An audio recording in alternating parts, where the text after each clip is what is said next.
आपल्यासोबत काँग्रेसचे ज्येष्ठ नेते नाना पटोले आहे. राहुल गांधी यांनी ज्या प्रकारे त्या विद्यार्थ्यांना उत्तर दिलं, काय वाटतं तुम्हाला? तुम्ही समाधानी आहे त्या उत्तराला? आणि खरं बोलले राहुल गांधी? आज कुठल्याही पक्षामध्ये कोणाला जायचं असेल तर रिक्सच आहे.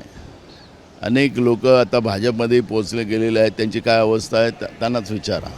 त्यामुळे मला असं वाटतं की राहुल गांधीजींनी जे काही भाजपच काँग्रेसच नाही, अशा सगळ्या पक्षाला, नवीन पिढीला रिक्स आहे आणि रिक्स कशी घ्यायची, लढायचं कसं हे ठरवायची ती नवीन पिढीची जबाबदारी आहे. पण राहुल गांधीच्या जागी मोदीजी असते किंवा अमित शहा असते, त्यांचं उत्तर गुंडाइझमचं राहिलं असतं.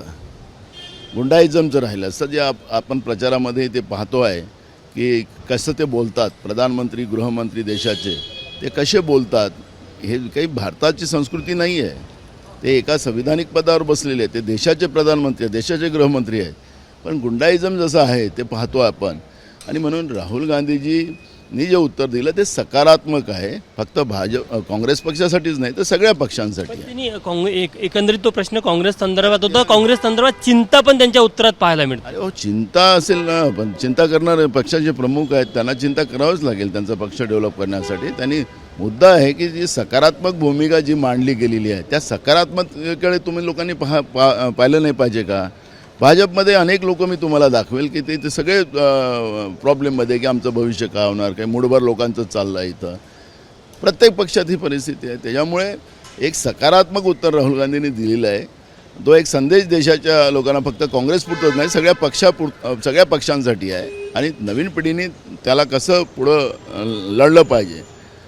नुसतं खोटं उत्तर देऊन चालणार नाही. जसं आज खोटं उत्तर देऊन म्हणता की पक्षप्रमुख जुमलेबाजी करण्याचं काम जे सुरू झालेलं आहे ते भूमिका राहुल गांधी कधी मांडणार नाही. जे सत्य आहे ते सत्य मांडतील. तुम्ही म्हणता की पक्षप्रमुख म्हणून त्यांची चिंता ही साहजिक आहे. मात्र या चिंतेला जबाबदार कोण? त्यांच्या खालची जे पहिली आणि दुसरी फळी आहे काम करणारी, त्यांच्यामुळे तर त्यांच्या चिंता नाही वाढल्या. बघा, मूळ प्रश्नाला आपणही बगल देऊ नका. ज्या उत्तरापुरतं जे आहे ती परिस्थिती आपल्याला लक्षात असेल. आखरी सकारात्मक भूमिका घेणं हे चुकीचं असेल आणि सत्य सांगणं आज सगळ्या पक्षातली परिस्थिती आहे, हे नुसतं काँग्रेसमध्येच नाही. त्यामुळे सगळ्या लोकांना जी परिस्थिती आहे, आता बच्चू कडूंनी तिकडे जावं की नाही जावं, काही लोकांचं मत जावं, काही लोकांचं नाही आहे. त्याचं काय ते चिंता आहे. हे तुम्हाला महाराष्ट्रातलंच उदाहरण पाहायला मिळणार आहे. त्यामुळे ही जी काही चिंता असते हे प्रत्येकालाच आहे, रिक्सच आहे. त्यामुळे प्रत्येक पक्षामध्ये ही परिस्थिती आहे. तुमचा काय सल्ला राहील बच्चू कडूला? माझा काही सल्ला नाही. ते स्वतः एका पक्षाचे प्रमुख आहेत, त्याच्यामुळे त्यांनी नेतृत्व काय करावं ते तो त्यांचा प्रश्न आहे. पण तुम्हाला वाटतं की बच्चू कडूंनी सत्तेत जर काम होत असेल तर जायला पाहिजे? मला त्याच्यावरची कुठली प्रतिक्रिया द्यायचं कारण नाही आहे. मी मगाशी सांगितलं की जी काही महाराष्ट्रामध्ये देशातल्या सरकारमुळे काय जी अवस्था आहे, शेतकऱ्यांची, बेरोजगारांची, महागाई जी वाढते आहे, या सगळ्या गोष्टी आज ज्या पाहिल्यात तर सरकार हे फक्त जनतेचा पैसा लुटायसाठी बसलेली आहे. जनतेचं काही घेणं देणं नाही, जनता वाऱ्यावर आहे, असं पद्धतीचं चित्र आहे. त्याच्यामुळे त्यांच्या पक्षाचा निर्णय त्यांनी घ्यायचा आहे. हो, धन्यवाद.